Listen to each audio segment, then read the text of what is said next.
First up on this week's show, we'll head to Durham, New Hampshire to learn about the first annual National Food Day. We're at the Stratford Room of the Memorial Union Building at the University of New Hampshire at the first annual New Hampshire Food Symposium in commemoration of the inaugural Food Day, October 24th. Food Day is a new holiday, kind of framed off of Earth Day. The intention is to make people more aware of the positive and negative implications of our food system, as well as to feel that they are part of a larger community striving for the greater good. So if you haven't heard about Food Day, then Food Day was about thinking about food differently, thinking about sustainable food, thinking about why it's important to support your farmer, thinking about why it's important that you eat better, thinking about health, all of the above. Well, over the past 2 months, we've been helping to plan Food Day at UNH, and more specifically, the education aspect of educating our youth especially. We went to 3 different local elementary schools, talking to them about our food system, local sustainable foods, and just from 2nd grade to 8th grade, we talked to them about what they eat, why they eat it, where it comes from.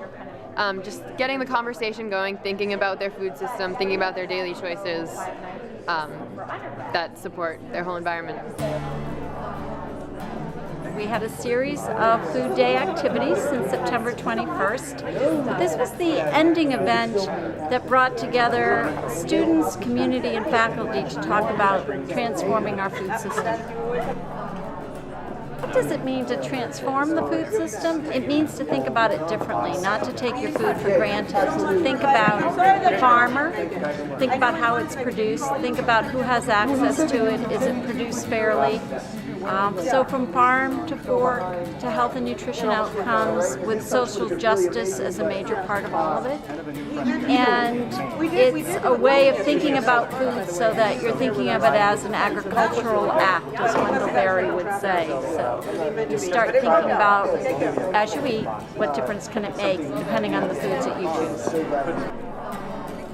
So when an individual buys a product from the grocery store or the gas station or even the farmer's market or a small specialty store or whatnot, they are speaking with their dollar. They are relaying in a way their ideals through their purchases, and with that you've got the opportunity for the dollar to be abused and the dollar to not be abused. And as very fortunate people, there's a need for people to be far more conscious about that product that they are buying. And in the case that product isn't along the ideals of being local, fair trade, ecologically sound, or humane, what they do need to know is that every time that they buy that product that doesn't have positive implications for sustainable agriculture in general, in their community, around the state, or the nation, at the international level, they are really hurting themselves. I think really it's more that people aren't thinking about it. They just go to their grocery store and it all seems fine because there's always food there. But when you start thinking about, can this food be produced the same way 50 years from now? It can't. And so our grandchildren will not have access to a healthy diet if we don't start thinking about preserving the richness of the soil that we need. So when you realize the food system, as many people engage in it, is not sustainable, then you start to think about how do you act differently, and an agricultural act, to make it so that it is more sustainable for generations to come, as well as accessible.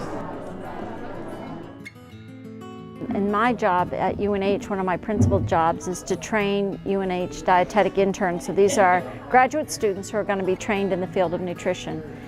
And last year we looked at working with researchers on interviewing people who are directly experiencing food insecurity. And one of the things that the students said to me after that was they had always thought about asking people what they ate in terms of the nutrients that might be there, hadn't really thought about how do you eat? How do you get access to your food? And that would always stay with them. And that's something we need to think about. We need to think about, do people really have access to healthy foods? If you want a healthy population, you need healthy foods. If you want healthy foods, you need healthy soils.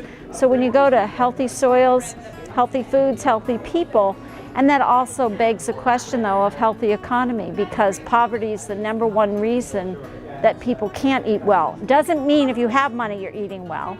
You still can go out and buy food that's not terribly healthy. But could you if you wanted to? You can't on many incomes presently. We all eat and we all need food to survive. You can't separate the politics, but we need to look at it from how are we growing our food? What's the science behind it? What can we use to know about sustainable agriculture so that it gets transformed at how we're growing it?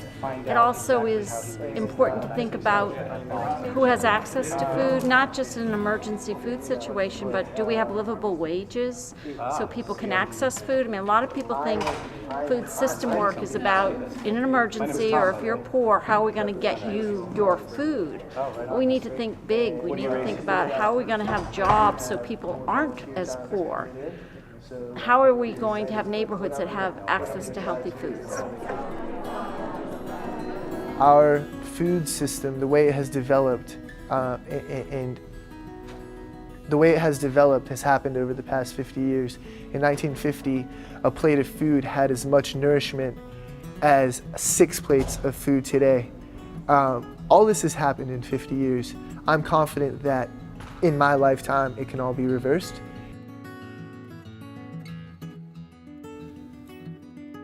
Stay tuned. We'll have more Food Day when we return.